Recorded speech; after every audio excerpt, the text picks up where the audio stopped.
agradecerle, Señor, porque nos permite estar en su casa en este día. El Señor es bueno, es todopoderoso. Vamos a comenzar con una oración. Vamos a pedirle, Señor, que guíe este tiempo, que hable en nuestras vidas y que podamos entender su palabra, entender su verdad. Dios mediante terminamos en el día de hoy con este estudio de batalla espiritual. No significa que la batalla ha terminado. La lucha sigue. La lucha sigue. Hermano Carlos, ¿nos quisiera ayudar en oración? Sí. Padre nuestro que estás en el cielo, te damos gracias por un día más que nos has dado de vida. Gracias por la salud, por nuestra familia, por nuestro trabajo, porque nos llevas y nos traes con bien. Podemos estar aquí juntos, mamá. En esta reunión te pido que nos des sabiduría, que nuestra mente esté siempre, que estés tú en nuestra mente, en nuestro corazón, y nos des sabiduría para seguir aprendiendo cada día más. Amén. Amén. Gracias, hermano. Bienvenido, hermano.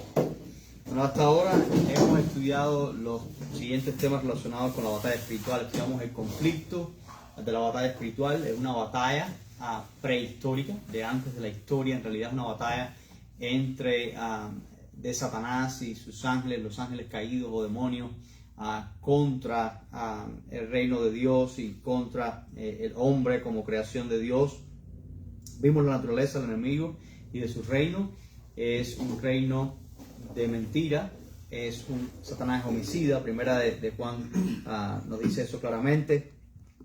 Vimos la tentación, su naturaleza, la forma de vencerla, cómo llega la tentación. Vimos el creyente como un soldado del ejército de Dios.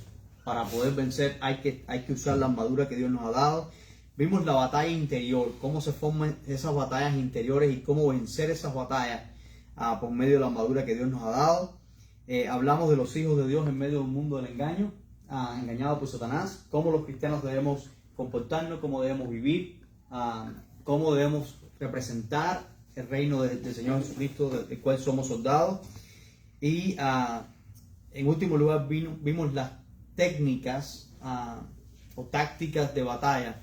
Hablamos de la oración, del poder de la oración, hablamos del poder de la palabra de Dios, el poder de la alabanza en medio de una lucha espiritual. Pero en el día de hoy vamos a cerrar este estudio sobre la batalla espiritual, hablando sobre la victoria final. Comenzamos con una batalla prehistórica, pero vamos a hablar sobre la historia final, ¿no? Vamos a hablar sobre el desenlace de esta batalla, el fin de esta batalla. Primera de Pedro, capítulo 5, verso 8. Nos dice: sed sobrios y velad, porque vuestro adversario, el diablo, como león rugiente, anda alrededor buscando a quien devorar. En este pasaje se compara a Satanás con un león. Él es como un león rugiente, un león que está rugiendo, que está marcando su territorio, que está ejerciendo su dominio sobre el mundo entero. Como dice el apóstol Juan, el mundo entero está bajo el maligno. Y el león es un animal conocido por su fuerza, por su valor, por su dominio, por su ferocidad. La Biblia nos habla mucho acerca de estos animalitos. Proverbios 30:30 dice: el león fuerte entre todos los animales no vuelve atrás por nada, ¿verdad? Que no vuelve atrás por nada. Entonces, aunque Satanás actúa como destructor, y aunque es cierto que Satanás ha sido un león en el sentido de que él ha dominado con el reino de las tinieblas en este mundo, la realidad es que hay un león más fuerte que él. Amén. Hay un león más fuerte y más poderoso que él. La Biblia menciona a nuestro Señor Jesucristo como un león, La verdadera fuerza, el verdadero dominio, el verdadero poder, la verdadera valentía está en el Señor Jesucristo. Amén. No en Satanás. En Génesis 49:9 decía Jacob en la profecía sobre sus hijos antes de morir. Hablaba de Judá, la tribu de la cual viene el Señor Jesucristo. Y esa profecía es interesante porque habla del Señor Jesucristo y lo llama Silo, a quien pertenece el reino. Dice: cachorro de león, Judá, de la presa subiste, hijo mío, se encorvó y se echó como león, así como león viejo, ¿quién lo despertará? ¿Verdad? Pero es Apocalipsis, capítulo 5, verso 5, quien de hecho nos dice que Jesús es el león de la tribu de Judá. Y ahí es donde lo sacamos. ¿Quién lo puede leer? Y uno de los ancianos me dijo, no llores, he aquí que el león de la tribu de Judá, la raíz de David, ha vencido para abrir el libro y desatar sus 7 sellos. Gracias, hermano. Si usted recuerda, Juan lloraba porque había un libro, bienvenido, hermano, había un libro escrito por delante y por detrás, había un rollo sellado por delante, escrito por delante y por detrás, y nadie era digno de desatar ese rollo. Ese rollo, algunos hablan, dicen que es el título de propiedad de la tierra, a quien pertenece el reino verdaderamente, ¿no? Y nadie era digno de desatar ese rollo. Otros hablan de que ese rollo, escrito por delante y por detrás, era la profecía o el cumplimiento de la profecía, de todo lo que vendría sobre el mundo entero. Pero nadie era digno. Y el profeta Juan, el apóstol Juan lloraba porque nadie podía abrir ese libro, ese rollo escrito por delante y por detrás. Y uno de los ancianos me dijo, no llores. He aquí que el león de la tribu de Judá, la raíz de David, ha vencido para abrir el libro y desatar sus 7 sellos. Según este pasaje, el único digno en el universo de poder desatar ese rollo de... O sea, los documentos oficiales eran sellados, ¿verdad? Tenían unos sellos de cera, etc.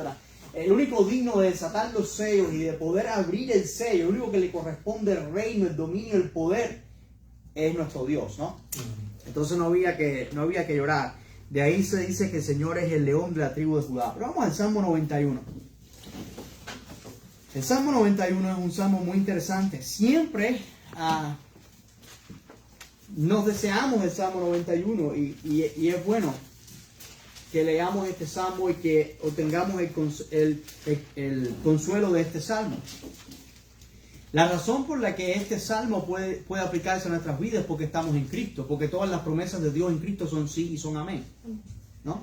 Pero yo quiero resaltar que el Salmo 91 es de manera especial un salmo que habla sobre el Mesías, un salmo que habla sobre nuestro Señor Jesucristo y sobre la lucha contra Satanás, ¿no? Si vamos, por ejemplo, al verso 13, mira lo que dice el Salmo 91. Sobre el león y el áspid pisarás. Hollarás al cachorro de león. ¿Y qué? Y al dragón. ¿Quién es ese? ¿Quién es ese que va a pisotear sobre el dragón, sobre la serpiente? Eso no es nada nuevo, ¿verdad? Eso alude, eso se remonta a Génesis capítulo 3, versículo 15, cuando Dios maldijo a la serpiente. Y le dijo a la serpiente, vamos a leerlo. Si alguien me lo lee, Juan 3:15. Génesis 3:15. Génesis 3:15. Génesis 3:15. Y pondré enemistad entre ti y la mujer y entre tu simiente y la simiente suya. Esta te herirá en la cabeza y tú la herirás en el calcañar. Exactamente. Ahora, si nosotros miramos nuevamente, gracias hermana, aluda a eso, pero si miramos el Salmo 91:13, está en sus pantallas, se usan 3 apelativos para Satanás, ¿verdad? Ahí en el Salmo 91:13 se habla de león. Ya vimos en primera de Pedro 5:8 que Satanás anda como un león rugiente, es como un cachorro de león, ¿verdad? Un león rugiente, marcando su territorio, buscando su territorio, teniendo dominio sobre los hombres, dominando el mundo, controlando sistemas políticos, controlando naciones, controlando reinos, ¿no? Es como un león. Él es un áspid o una serpiente, ¿verdad? Y es un dragón. Apocalipsis capítulo 20, verso 2, está ahí en sus pantallas también. Y prendió al dragón, la serpiente antigua, que es el diablo y Satanás, y lo ató por 1000 años. Quiere decir que el Salmo 91 lo que está haciendo es presagiando, está profetizando la victoria de Jesús, está reafirmando Génesis 3:15, ¿no? Y enseñándonos que también nosotros, si estamos en Cristo, podemos tener también la victoria. Satanás destruye como un león, pero en realidad, aunque él ha dominado el mundo por medio de sus engaños, por medio de las tentaciones, etc., la realidad es que el león de la tribu de Judá ya ha vencido. Eso lo dice Apocalipsis capítulo 5, versículo 5, ¿verdad? Dice, uno de los ancianos me dijo, no llores. Aquí el león de la tribu de Judá, la raíz de David, ha vencido para abrir el reino y desatar abre el libro y está sus 7 sellos. Quiere decir, Él ha vencido. Cristo ya ha vencido. Ha vencido. En Efesios capítulo 6, Efesios capítulo 6, verso 12. Si alguien me ayuda a leerlo, se lo voy a agradecer. Pueden leerlo desde, bienvenidos, pueden leerlo desde la pantalla o pueden leerlo desde sus Biblias. Si tienen otra versión de la Biblia, pueden leerlo también esa versión, solamente nos dejan saber qué versión es. Dice, porque no tenemos lucha contra sangre y carne, sino contra principados, contra potestades, contra los gobernadores de las tinieblas de este siglo, contra huestes espirituales de maldad en las regiones celestiales. Gracias, hermano. Ayúdenme a entender aquí. ¿Contra quién es nuestra lucha? La lucha es contra el supervisor, la lucha es contra el pastor, la lucha es contra el hermano de la iglesia que me miró mal. ¿Contra quién es la lucha? ¿La lucha es con la esposa? ¿Contra la esposa? ¿Contra quién es la lucha? No, que no es contra carne y sangre, no es contra un ser humano. La lucha en realidad es de carácter espiritual. ¿Y contra quién es? ¿Qué menciona ahí? Vamos a ver los títulos que menciona ahí. Contra fuerzas espirituales malignas, ¿Ok? en las regiones celestes, dice Nueva Versión Internacional. Ajá. ¿Qué más? ¿Qué más hay ahí? Los títulos que da. Principados. Contra potestades. Hay potestades. Gobernadores. ¿No? Huestes espirituales de maldad en las regiones celestes. Quiere decir que existe un ejército. Satanás tiene un ejército, como hemos visto anteriormente. Pero si nosotros vamos a Colosenses, qué bueno que ustedes mencionaron eso. Ahora en Colosenses capítulo 1, verso 16.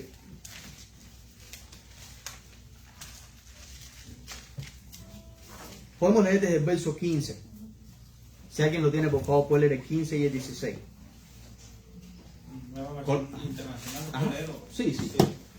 Él es la imagen de Dios invisible, el primogénito sobre toda creación, porque por medio de Él fueron creadas todas las cosas en el cielo y en la tierra, visibles e invisibles, sean tronos, poderes, principados o potestades. Todo ha sido creado por medio de Él y para Él. Gracias, hermano. ¿Vemos alguna similitud entre ambos pasajes? ¿Verdad? Sí, esos principados, potestades, autoridades fueron creados por Cristo y para Cristo, ¿no? Entonces, si fueron creados por Cristo y para Cristo, entonces Cristo está por encima de ellos. Y eso es lo que el apóstol Pablo está tratando de enseñar a los colosenses. No tienen que temer, ¿no? No hay que temer a ángeles, a principados, a potestades, a 7 potencias, a niveles. No hay que temer a nada de eso. ¿Por qué? Porque quien creó todas esas autoridades y todas esas potestades y todas esas huestes espirituales en las regiones celestes fue nuestro Señor Jesucristo. Y todo Él lo creó por Él y para Él. Por lo tanto, Él está por encima de todos ellos. No hay que temer. Ese es el mensaje. Entonces Jesús tiene dominio. Sabemos que estos principados y potestades, gobernadores de las tinieblas, etcétera, son ángeles que se rebelaron contra Dios y contra su Hijo, ¿no? Nosotros encontramos algunos pasajes sobre esa rebelión. Casi todos los comentaristas están de acuerdo en que Isaías 14, del 12 al 14, nos está hablando de la rebelión de Satanás. Si me ayudan a buscarlo. Isaías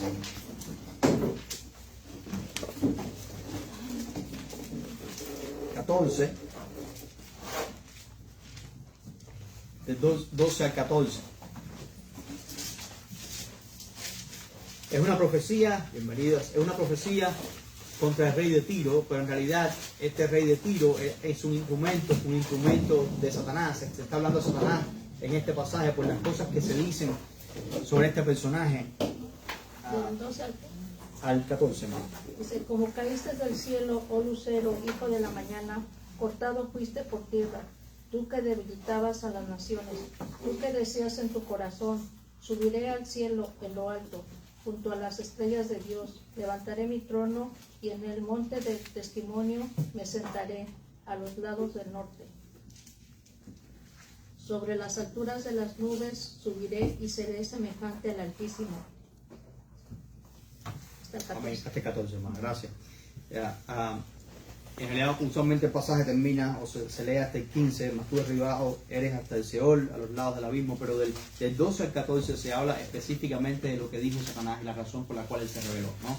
Él subiría al monte de la asamblea, es decir, estaba tomando el lugar del juez, el lugar de Dios, quería tomar la oración de Dios, el lugar de Dios, y por eso fue arrojado hasta el Seol, ¿no? Es una rebelión de Satanás. Después en Apocalipsis, capítulo 12, versos 3 y 4. Esto es un pasaje interesante, porque la cristiandad por siglos ha entendido este pasaje como la rebelión de Satanás, y como que Satanás arrastró con él la tercera parte de los ángeles en su rebelión, ¿no? Esos principados, esas potestades, esos huestes espirituales de maldad, las regiones celestes, son ángeles, eran huestes espirituales que fueron arrastradas por Satanás. ¿Quién lo puede leer? Lo pueden leer desde aquí o lo pueden leer desde su Biblia. Apocalipsis 12, 3 al 4. También apareció otra señal en el cielo. He aquí un gran dragón escarlata que tenía 7 cabezas y 10 cuernos, y en sus cabezas 7 diademas, y su cola arrastraba la tercera parte de las estrellas del cielo, y las arrojó sobre la tierra. Y el dragón se paró frente a la mujer que estaba para dar a luz, a fin de devorar a su hijo tan pronto como naciese. Gracias, hermano. Quiere decir que ese dragón escarlata, las 7 cabezas y los 10 cuernos y las diademas, esos son símbolos de reinos que tendrán dominio en el tiempo final, pero dice que con su cola arrastra la tercera parte de las estrellas del cielo, ¿verdad? Él arrastró con él la tercera parte de las estrellas del cielo, y eso es interpretado a través de la historia de la iglesia como la tercera parte de los ángeles, la tercera parte de las huestes espirituales, etc. Entonces Jesús vino para deshacer las obras del diablo. Primera de Juan 3:8. El que practica el pecado es del diablo, porque el diablo peca desde el principio, ¿no? Para esto apareció el Hijo de Dios, para deshacer las obras del diablo, ¿no? Entonces Jesús ha vencido a Satanás y ha vencido a estas huestes espirituales de maldad que fueron engañadas y arrastradas por Satanás, ¿verdad? Jesús las ha vencido. ¿Cómo las venció? Muriendo por nosotros en la cruz, ¿no? Creo que es importante que nosotros entendamos, diablo significa un calumniador o un acusador falso, una persona que te acusa. Eso es lo que diablo significa, ¿no? Es un acusador, ¿no? Y la palabra Satanás es la palabra, viene de la palabra hebrea adversario, aunque algunos dicen que hay una palabra caldea que también significa acusador, y es posible, ¿no? Pero Satanás es adversario y diablo es un acusador. Satanás nos acusa, ¿no? Y es nuestro adversario.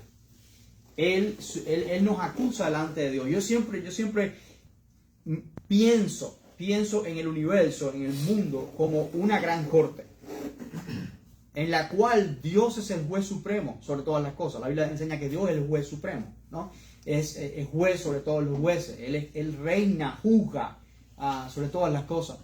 En la realidad del momento es que Dios está juzgando en su trono como el rey del universo y como el juez. Usted recuerda, en el antiguo pacto, los reyes eran quienes juzgaban. ¿Recuerda? Las personas venían al rey y el rey el que establecía justicia. Eran los reyes los que eran jueces. Pero Dios es rey y es juez, ¿no? Él juzgará a todas las personas. Él juzga a todas las personas.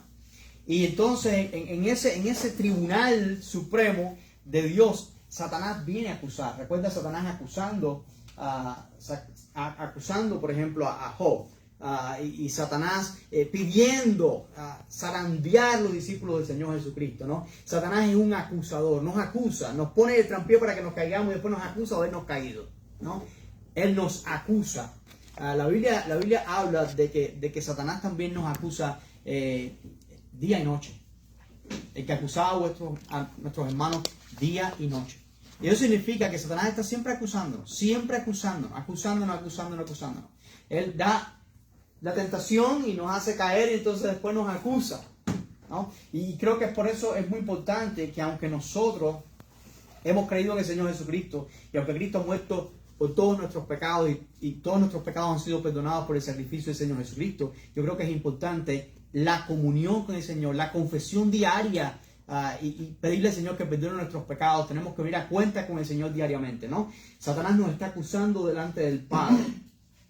Pero ahí al lado del Padre, ¿quién está? El Señor Jesucristo. El Señor Jesucristo dice que vive para siempre para interceder por nosotros. Dice que si alguno pecare, abogado tenemos para con el Padre, ¿no?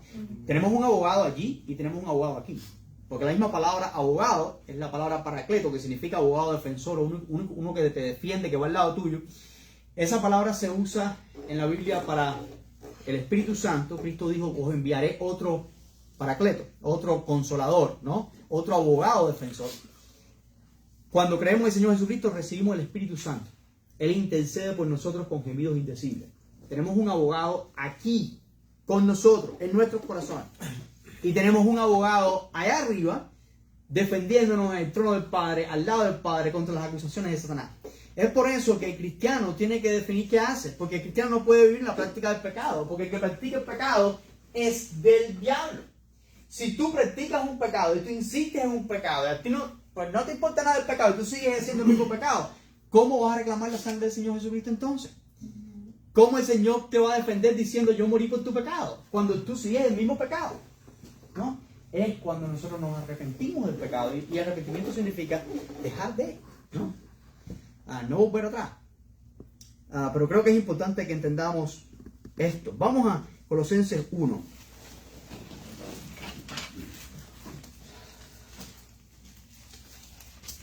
Del 13 al 14. Está hablando de Dios Padre. En Colosenses 1, del 13 al 14. ¿Qué dice? ¿Quién lo puede leer? Con valor. El cual nos ha librado de las potestades de las tinieblas y trasladado al reino de su amado Hijo, en quien tenemos redención por su sangre, el perdón de pecados. Gracias, hermano. El Padre nos ha librado de la potestad de Satanás, de la potestad de las tinieblas, y nos ha trasladado al reino de su amado Hijo, ¿verdad?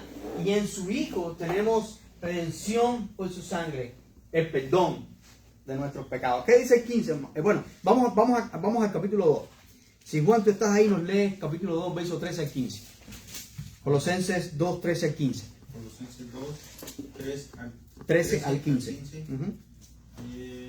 13 al 15.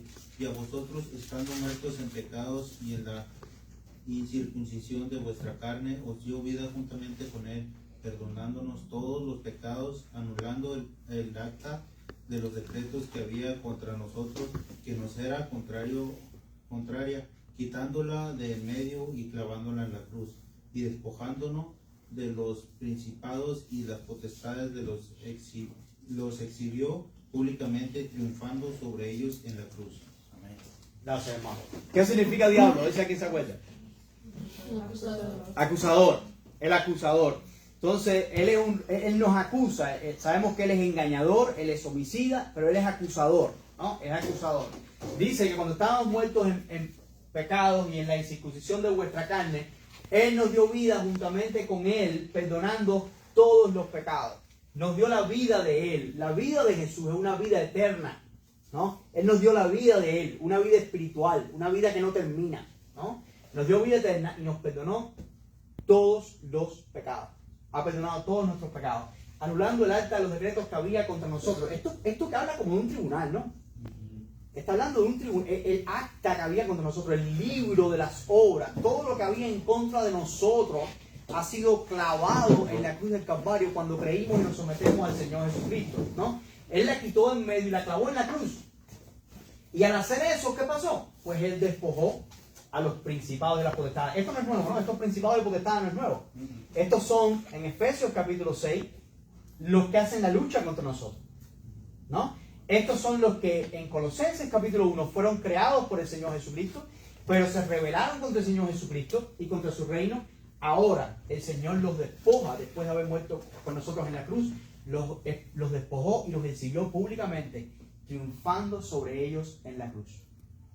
Satanás es acusador.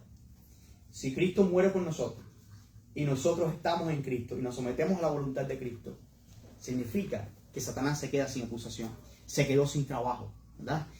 Queda completamente destruido su argumento. no tiene argumento contra nosotros. No puede proceder ningún argumento en contra de un creyente, en contra de alguien que ha creído en el Señor Jesucristo y que se somete a su voluntad, ¿verdad? Entonces, Él despojó a los principados y potestades y los exhibió públicamente, triunfando sobre ellos en la cruz. Ahora, ¿hasta aquí hay alguna pregunta o algún comentario? ¿Eric? Sí. Una pregunta, comentario, ¿no? Seguimos. Pero significa entonces la victoria de Jesús que el enemigo no está obrando ya, o que ya no obra en el mundo, o que no puede influenciar nuestras vidas, o que no afecta a la iglesia. ¿Significa eso? No, no. Eso es un rotundo no. El enemigo aún obra, confundiendo, destruyendo, acusando, engañando, devorando diariamente. Y sus efectos maléficos se pueden ver de manera especial en una lucha contra el Evangelio. Una lucha contra la buena noticia de salvación. De manera muy especial. ¿Por qué?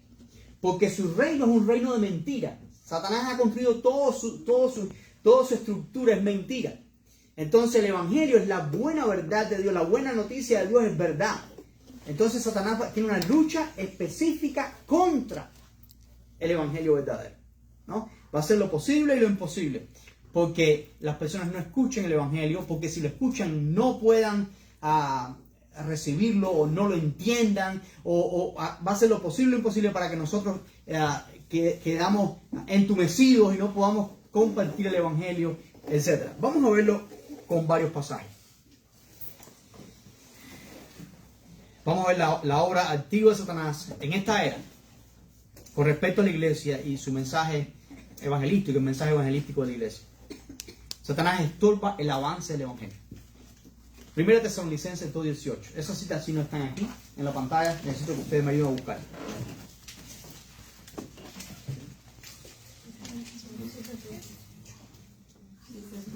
Quisimos ir a vosotros, yo Pablo ciertamente una y otra vez, pero Satanás nos estorbó.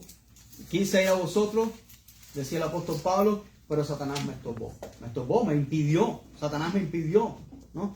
Me llama mucho la atención cómo el apóstol Pablo tenía el discernimiento espiritual para entender cuándo era Satanás y cuándo era el Espíritu Santo el que impedía que hiciera algo, ¿no?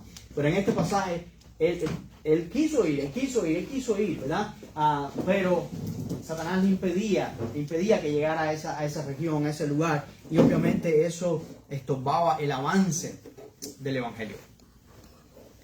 Satanás ciega a los hombres para que no entiendan el Evangelio, ¿no? 2 Corintios 4, 3 al 4.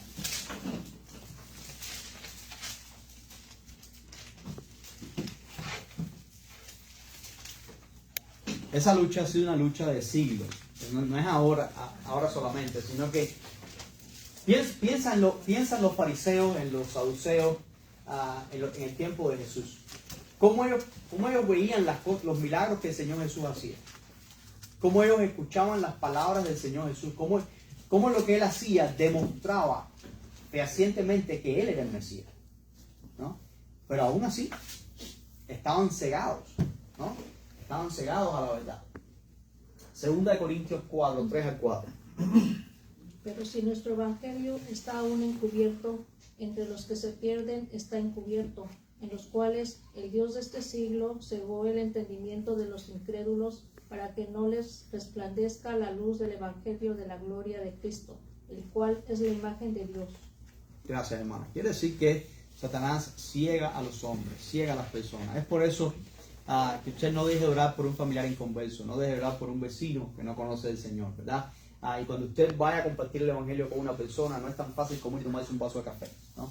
Una taza de café. Usted debe orar y a veces requiere ayuno y tiene que estar espiritualmente preparado porque es una lucha espiritual. Satanás tiene la gente cegada, ¿no? Tiene la gente confundida y las confunde de diferentes maneras, las ha confundido de diferentes maneras en la historia para que las personas no escuchen o no entiendan el mensaje del evangelio. Recuerden la parábola del sembrador. Esas personas que no entendían el evangelio, ¿cuánto de eso tiene que ver con Satanás? Es una mezcla entre la obra de Satanás y la voluntad de esas personas de rechazar el evangelio. En la parábola del sembrador de Mateo capítulo 13 dice que el que oye la palabra, ¿no? El que cae en el camino es el que oye la palabra, ¿verdad? Pero viene las aves, y después el Señor dijo que las aves eran el enemigo y roba la palabra. Personas que escuchan la palabra y el enemigo les roba la palabra del corazón. Ellos se la dejan robar, ¿no? Hay otras personas que escuchan la palabra y de pronto se ponen muy contentos por la fe y empiezan a venir a la iglesia, empiezan a buscar de Dios y se leen la Biblia en una semana y están contentos. Gloria a Dios por eso, pero el enemigo manda una prueba, ¿verdad? Viene una prueba, se va toda la fe, no había raíces, ¿verdad? Y hay otros que, sin embargo, están en la iglesia, crecen en la iglesia, están creciendo en la fe, empiezan a dar sus florecitas por ahí, parece que empiezan a dar frutos y ya están creciendo en la fe, ya están buscando de Dios, etc. Pero junto con la fe en el Señor Jesucristo, están creciendo espinos al mismo nivel. Y los espinos llegan y crecen más y ahogan la palabra, ahogan el evangelio, ahogan la palabra y la hacen infructuosa. Quiere decir, esa vida no puede dar fruto. Porque junto con la fe en Jesucristo está el amor por la riqueza, etcétera, etcétera. Y estas cosas son cosas que obviamente el enemigo nos tienta con ellas. Entonces, mucha de esa batalla es del enemigo. El enemigo engaña a los hombres para que no crean el evangelio. Los confunde. Hechos capítulo 13, versículo 10.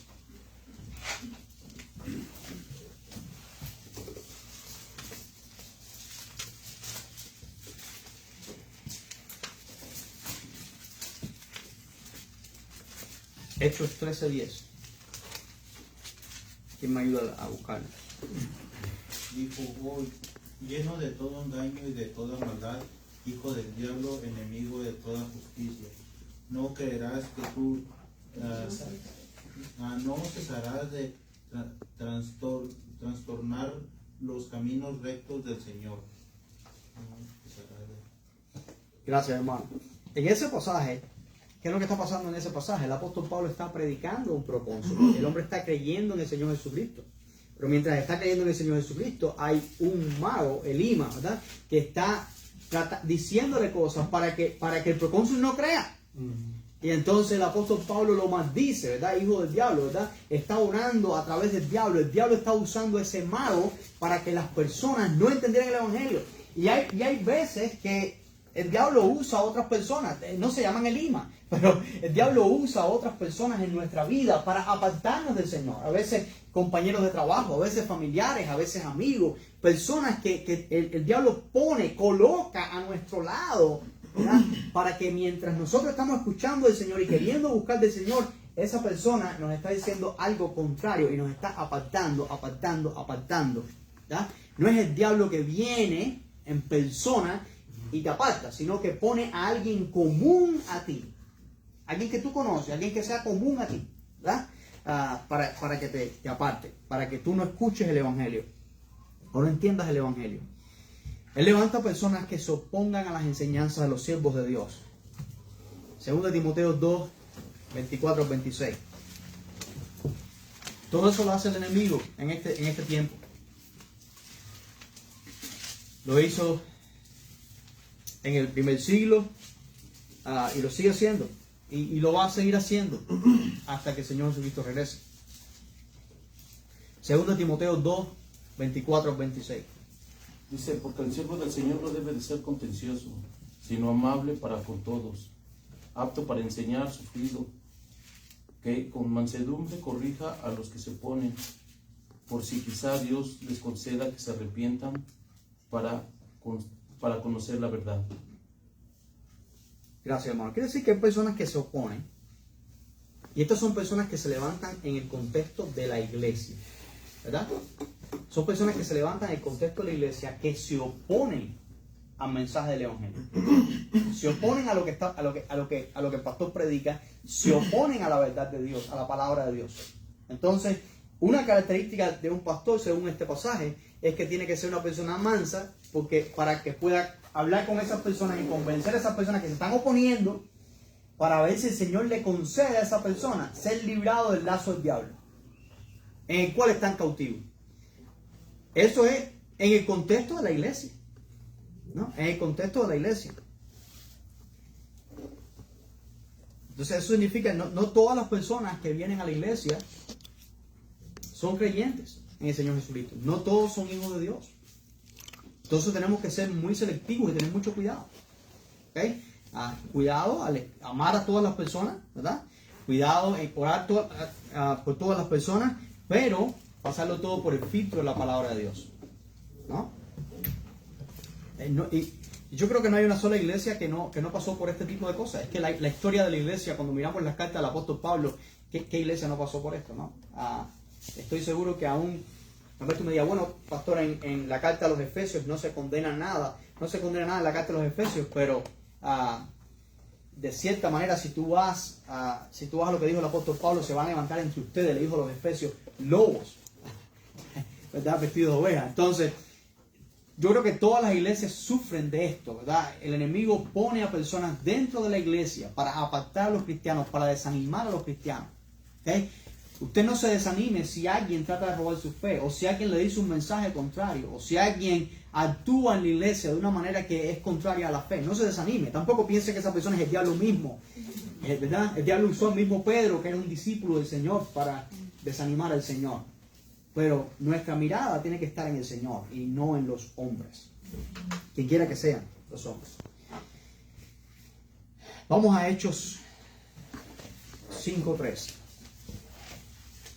Y dijo Pedro, Ananías, ¿por qué llenó Satanás tu corazón para que mintieses al Espíritu Santo y sustrajeses del precio de la heredad? Gracias, Satanás engaña. ¿Por qué Satanás metió esto en tu corazón, Ananías? ¿Verdad?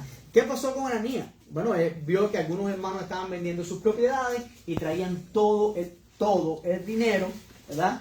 Y lo ponían a los pies de los apóstoles. ¿Para qué? Para ayudar a aquellas personas que tenían problemas, que tenían necesidades, etc.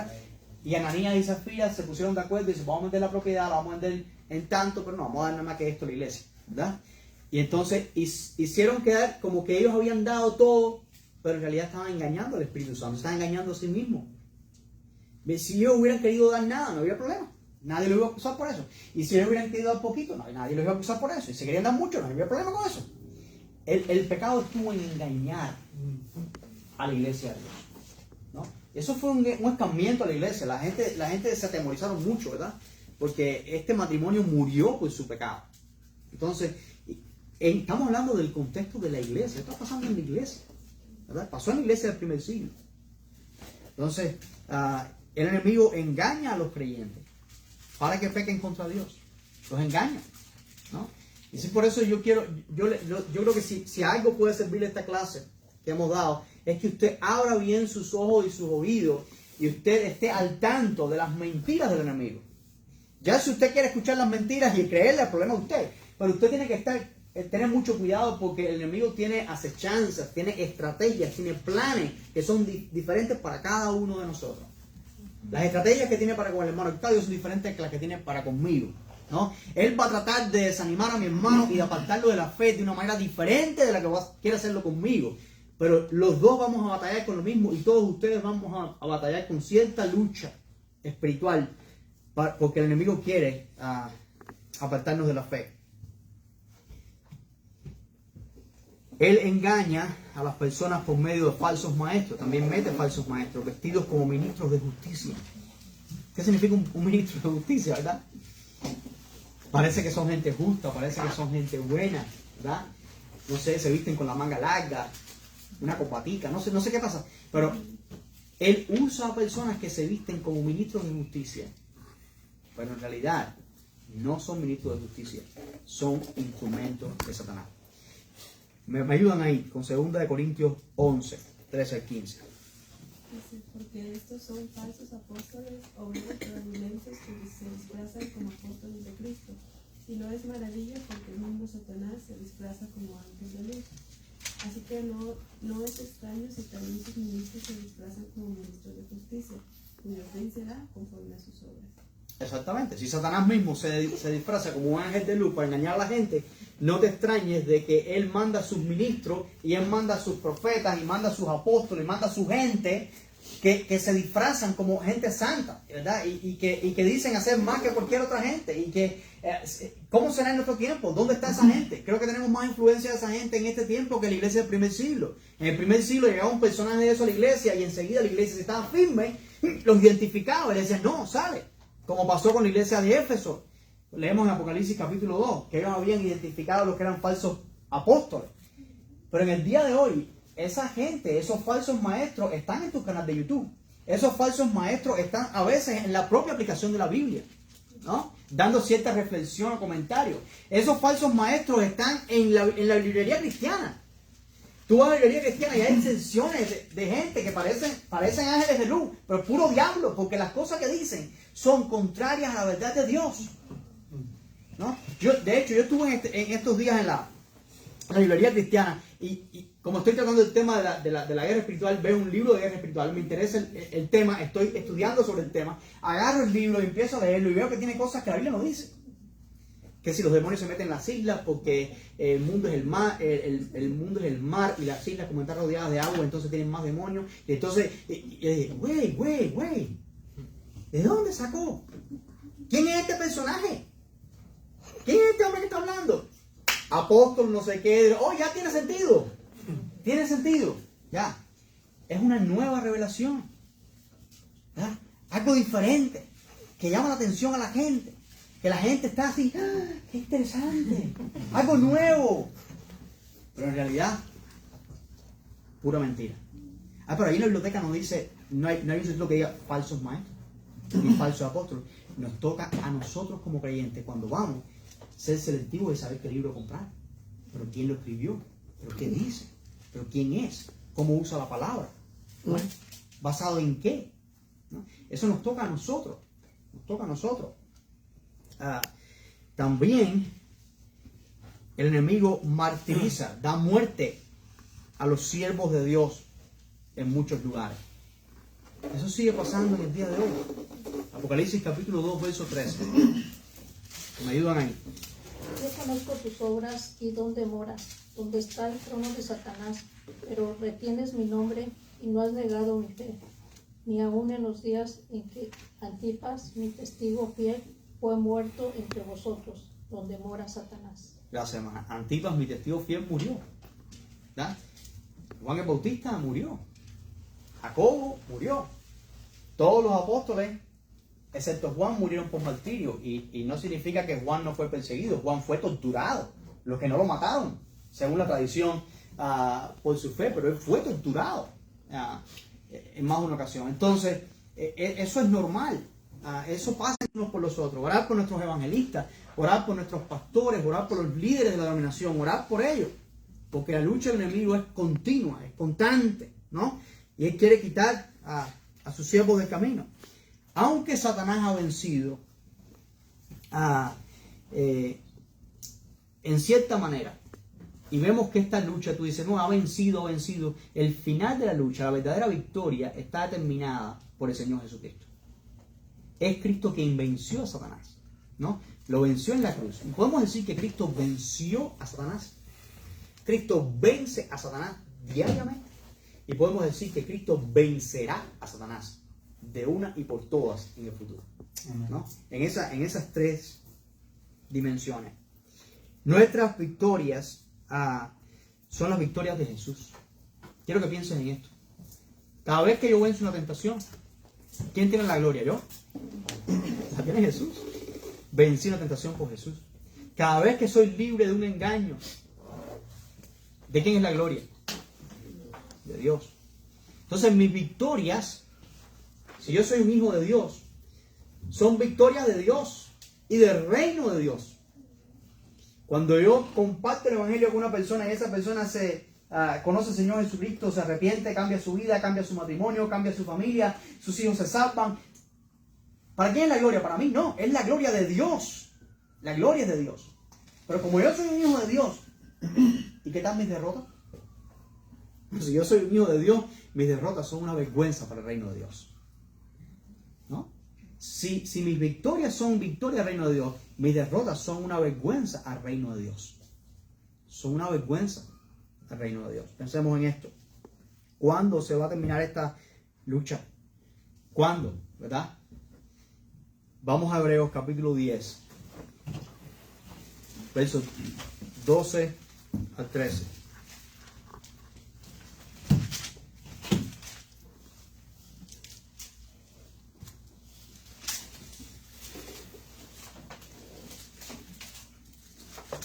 Pero Cristo, habiendo ofrecido una vez para siempre un solo sacrificio por los pecados, se ha sentado a la diestra de Dios. De ahí en adelante, esperando hasta que sus enemigos sean puestos por estrado de sus pies. Gracias, hermano. El Señor está esperando que el Padre dé la orden para que los enemigos de Jesús sean puestos debajo de los pies de Jesús. Eso suena como aplastar, ¿no? Jesús va a aplastar a la serpiente. Va de una y por todas. El Señor va a poner a todos los que se han sometido a Satanás bajo sus pies, que son los enemigos de Jesús. Y este será un aplaste total. Yo creo que la victoria de Cristo es indiscutiblemente ganada en la cruz del Calvario, pero es una victoria que es ganada diariamente en nuestras vidas, como dije en su momento.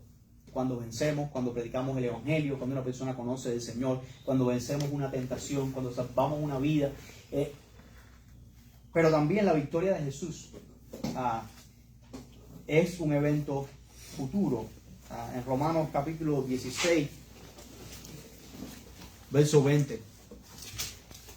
Romanos 16, 20. Dice, y el Dios de paz aplastará en breve a Satanás bajo vuestros pies. La gracia de nuestro Señor Jesucristo sea con vosotros. Qué manera, ¿verdad?, de terminar esa carta, ¿no? No es que es el último verso, pero es un buen recordatorio. Ustedes están en batalla, están en lucha, pero recuerden que en breve Satanás va a ser destruido bajo vuestros pies, ¿no? Hay una promesa ahí. En Apocalipsis 12:12 nos habla de que el enemigo, sabiendo que le queda poco tiempo, ha incrementado su persecución en el Apocalipsis. Por lo cual, alegrados cielos y los que moráis en ellos, hay de los moradores de la tierra y del mar, porque el diablo ha descendido a vosotros con gran ira, sabiendo que tiene poco tiempo. ¿Crees tú que el diablo entiende las profecías? Yo creo que sí, mejor que yo y que tú que yo, ¿no? Yo creo que sabe mucho más que tú y que yo de estas cosas, y yo creo que si él entiende, él está convencido de que le queda poco tiempo, ¿no? Y si le queda poco tiempo, aumenta el nivel de persecución, el nivel de batalla, empieza a tirar de diferentes ángulos y ya no sabe qué hacer para confundir a la gente, ¿no? Está saliendo la noticia que tiene al mundo consternado sobre los archivos de los extraterrestres que están saliendo y toda esa cosa, y todo el mundo está así preocupado. Ya hay noticias que se han dado, salió en Televisión Nacional, se le dijo a un pastor el otro día, le hicieron esta pregunta: pastor, ¿es verdad? Hubo un anuncio que citaron a los pastores más conocidos de los Estados Unidos y los pastores están diciendo que va a haber un cambio en la Biblia. Y el pastor dijo, bueno, a mí nunca me llegó la nota, no creo que... Déjame aclararle algo. Lo que sabemos de seguro es que todas las cosas fueron creadas por Cristo y para Cristo. Sí. Sabemos que este planeta es más pequeño que un grano de arena en un desierto, ¿no? Sí. La Biblia no habla nada sobre la vida en otros planetas, pero eso no significa que no existe la vida en otros planetas. Pero aún si existiera la vida en otros planetas, eso no cambia en nada, ni un milímetro la verdad del Evangelio. Cristo vino a morir por nosotros para darnos vida eterna. Y el que rechaza al Señor Jesucristo no verá la vida, sino que la ira de Dios está sobre él. Eso no cambia nada, ¿no? Pero entonces hay tanta gente que está... Si tu fe depende de lo que ponen en las noticias, si tu fe depende de eso, de una cosita redonda que vio alguien en el cielo, bueno, sí, puede ser que hayas visto algo, sí, puede ser. Sabemos que hay huestes espirituales en las regiones celestes. No es nada nuevo, pero el enemigo está tratando por todos los medios de meterse y de confundir, ¿no?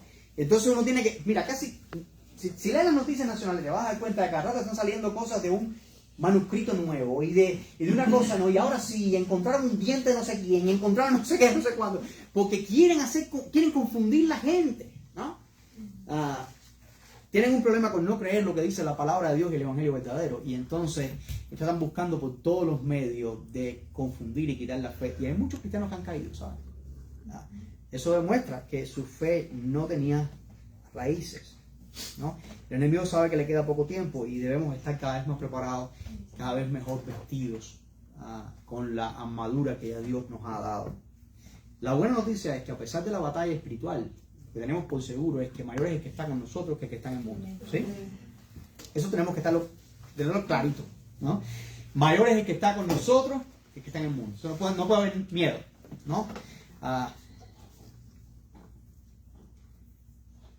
Y que la victoria sobre el mundo no depende de cómo nos vaya en esta vida, no depende de las cosas que pasemos en esta vida, sino que depende de cuánto guardemos nosotros la confianza en el Señor Jesucristo, ¿no?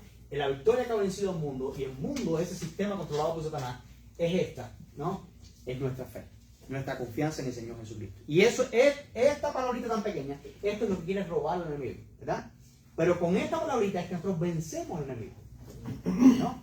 Al cual resistir firmes en la fe, sabiendo que nuestros hermanos, es lo mismo que padecen nuestros hermanos en el mundo entero, en otras palabras lo estoy diciendo, ¿no?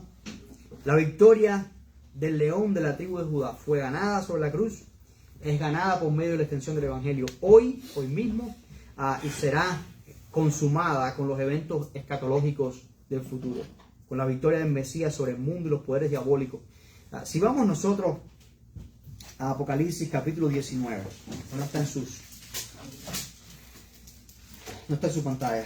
Apocalipsis capítulo 19. Creo que leamos del 11 al 21.